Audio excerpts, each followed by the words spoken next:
42,860. When I pulled Russia's July casualty figure, I did a double take. I actually really assumed it was a typo. It wasn't. This is the highest monthly loss of the deadliest year of this war, and for the first time since 2022, Russia is losing men faster than it can recruit them. Which means the story you've been told that Putin wins the long war by default kind of died in the summer of 2026. The front line you're watching every night, that's not where the war is being decided anymore. Let me show you where it moved. Hi everyone, and welcome back to The Domino Effect, the channel where we map the wars, the weapons, and the power struggles shaping our world, one falling domino at a time. My name is Kevin Rosenquist, and today we're going inside Ukraine's actual master plan, a coordinated campaign against Russia's fuel, money, and manpower. And I'll show you why the Kremlin's own behavior says it's working. Let's get into it. Let's start with what you probably already know. For 4 years, the picture of this war has been the contact line. The mud, the trenches, small unit fights over villages that barely register on a map. Russian forces inch toward at terrible cost. Ukrainian forces hold, counter, and bleed them. And from 2022 through most of 2025, the conclusion drawn from that picture was reasonable. Attrition favors Moscow. I mean, their population is 3 times that of Ukraine. A bigger industrial base as well. A regime that treats casualties as an accounting line instead of a political problem. Wait long enough, the argument went, and Russia grinds out a win. But the question that decides a war of this length isn't who controls the next tree line in Donetsk. It's whether the attacker can keep generating 3 things at scale. The fuel that moves its armies, the money that pays for them, and the men who fill them. Ukraine spent the last 18 months building the ability to attack all 3 at once. And in 2026, the results stopped being theoretical. They became measurable in offline refining capacity, in fuel rationing across more than half of Russia's region, and in that number I opened with, a monthly casualty bill that recruitment can no longer cover. So let's follow the plan the way Ukraine built it. Domino 1 is oil. By the end of May 2026, every major oil refinery in the European part of Russia had been hit at least once by Ukrainian long-range drones or missiles, and many of them repeatedly. According to Financial Times reporting, Ukraine struck Russian refineries 194 times in the first half of this year, 11 times as often as in the same period of 2025. Since April, the campaign has held a tempo of more than 10 successful strikes a month after month. And this is not vandalism with a flag painted on it. Watch what they're aiming at, because the targeting is the strategy.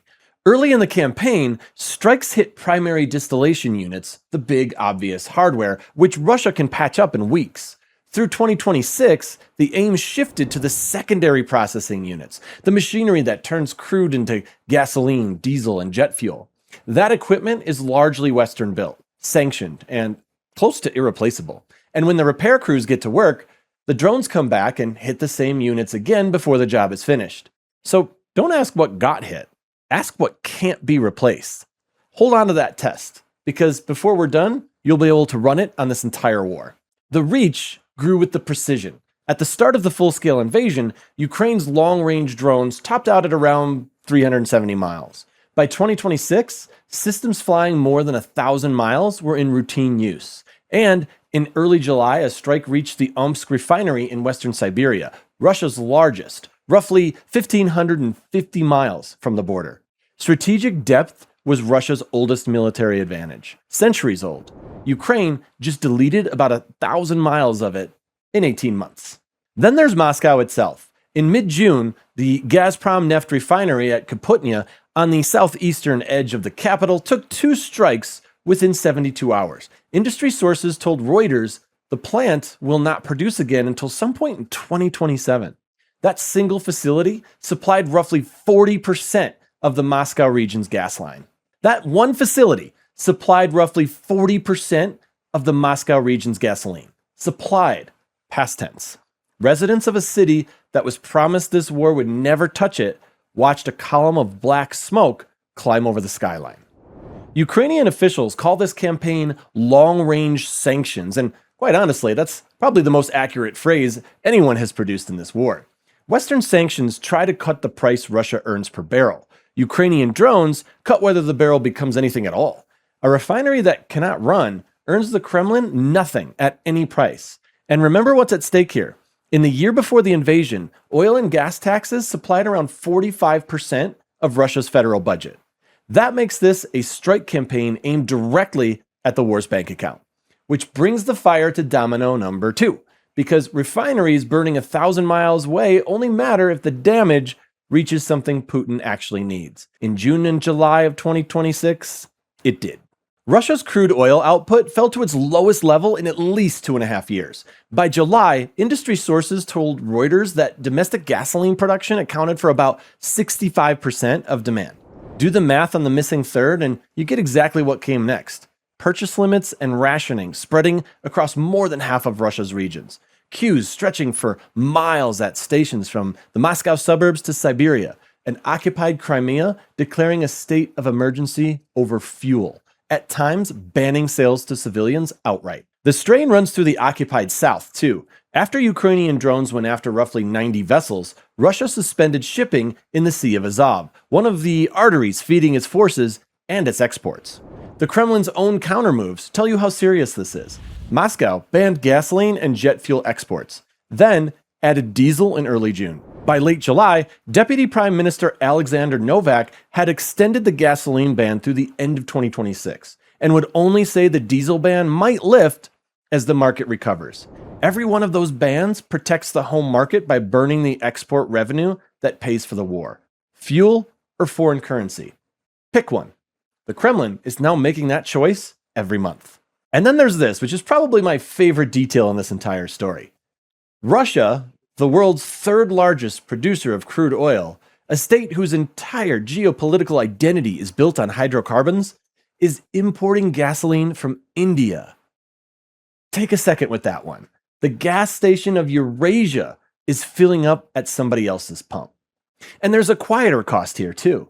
Every air defense battery pulled back to guard a refinery or a pipeline is a battery that isn't covering the front, isn't covering an airbase, isn't covering the next factory on the target list. The campaign burns Russian capacity and stretches the Russian shield thinner everywhere else, at the same time for the price of the same drone.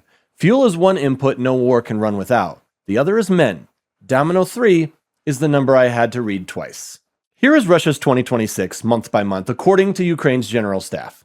January, roughly 31,700 casualties. A dip in February, then a staircase. About 32,000 in March, 33,000 in April, nearly 34,000 in May, 39,300 in June, and in July, 42,860. That works out to roughly 1,380 men killed or wounded every single day, in the worst month of the deadliest year of the war. Across 7 months, 238,650. Now, those are the Ukrainian general staff figures. Of course, Kyiv says that. It's tough to swallow any wartime number whole, so let me show you how I handled it. President Zelensky told an interviewer in late July that total Russian losses had reached 1.6 million, including 700,000 killed. I'm not going to use those numbers. The independent count comes from CSIS, the Washington think tank, and it runs lower, roughly 1.4 million Russian casualties from 2022 through June 2026, with 400,000 to 450,000 of them dead. I'm going with the cautious figure. And the cautious figure is still a scale of loss Russia has not seen since the Second World War. When the conservative count is that catastrophic, nobody needs the optimistic one. But the running total isn't the trap. The trap is the exchange rate. Ukraine's commander-in-chief said in July that for the first time in this entire war, Russia's battlefield losses across the first half of 2026 exceeded its recruitment. Ukrainian foreign intelligence estimates Russian contract signings at about 195,000 by early July against an annual target of 409,000, under half at the halfway mark. An army losing more than 40,000 men a month while recruiting under 30,000 is shrinking while it bleeds, whatever the map says. And Ukraine didn't stumble into this. It engineered it with metrics that read like a quarterly business review. Former Defense Minister Mikhailo Fedorov's stated targets: make Russia pay 200 dead for every square kilometer it takes. That's the benchmark exactly as Kyiv wrote it. And eliminate at least 50,000 soldiers per month. Drone units earn points for verified strikes and spend those points on more drones. Cold? Completely. It's also the first time in this war that the smaller country turned attrition into a system instead of accepting it as a fate. By Ukrainian estimates, the price Russia pays per square kilometer gained has roughly tripled in a year, to over 300 casualties. And the mechanism behind that number is worth understanding because it explains why the trend won't quietly reverse. The front has widened into a deep kill zone saturated with sensors and drones on both sides, where massing vehicles or infantry get detected in minutes and struck before an attack develops. Ukrainian reporting credits drone systems with the large majority of Russian casualties in many sectors. The assault still gets ordered because the Kremlin needs the map to move. The map barely moves, the bill arrives anyway. So that's the ledger. Fuel, money, men, all three bending the same direction. If this is the kind of war coverage you want, the ledger and not just the map, subscribe now. Because what comes next is the part the Kremlin is counting on you not to understand. Russia's own plan for winning this, and the uncomfortable reason it might still work. Domino 4. Russia is not simply absorbing all of this. And I'd be lying to you if I called its position hopeless. While Ukraine attacks capacity, Russia attacks will. Massed salvos of drones and missiles against Ukrainian cities, power grids, and political centers. It's a punishment campaign built to exhaust air defenses, wear down civilian morale, and convince Kyiv's backers that support is a bottomless bill. And inside that campaign, one weapon class does the heavy lifting: ballistic missiles. Ukraine intercepts slow, one-way attack drones like the Shahed more than 85% of the time. Ballistic missiles, though, are a different story. CSIS tracking shows Russia grew its ballistic launches by over 700% between 2023 and 2025. And in 2026, Ukraine's interception rate against them has fallen to just 10%. If Moscow follows its usual end-of-year surge, CSIS projects up to 840 ballistic launches this year. Run the interception math on that, and you understand why Ukrainian officials talk about air defense the way surgeons talk about blood supply. And I won't sanitize what the campaign costs. It kills civilians. It takes apartment blocks and power stations off the map in a single night. Every interceptor Ukraine fires is scarce, expensive, and mostly manufactured somewhere else, which is why the fight over Patriot production lines in Europe matters as much as any battle in Donetsk. Russia's bet is brutally simple. Keep the pain arriving faster than Western patience can absorb it. That bet has failed for 4 years. Ukrainian society keeps functioning. European governments have stepped deeper in, not out. But a bet failing for 4 years is not the same thing as a bet withdrawn. The salvos are getting bigger, not smaller. Russia is adapting on defense too, in its own telling. Repair crews sprint between strikes. Maintenance schedules get shuffled to keep some units running. Moscow has bought gasoline from Belarus and talked to Kazakhstan about more. Refineries are being filled with an experimental modular steel shield. Engineers nicknamed it the web, to catch incoming drones before impact. Give them credit for improvisation. Then note what it admits. When a great power is welding cages over its refineries and importing fuel from its own client state, the argument about whether the campaign is working is over. The only argument left is whether these patches hold. Manpower isn't a closed question either. Zelensky warned in late July, citing intelligence reports, that Putin is preparing the ground for expanded mobilization, and that Moscow expects tens of thousands of additional North Korean troops.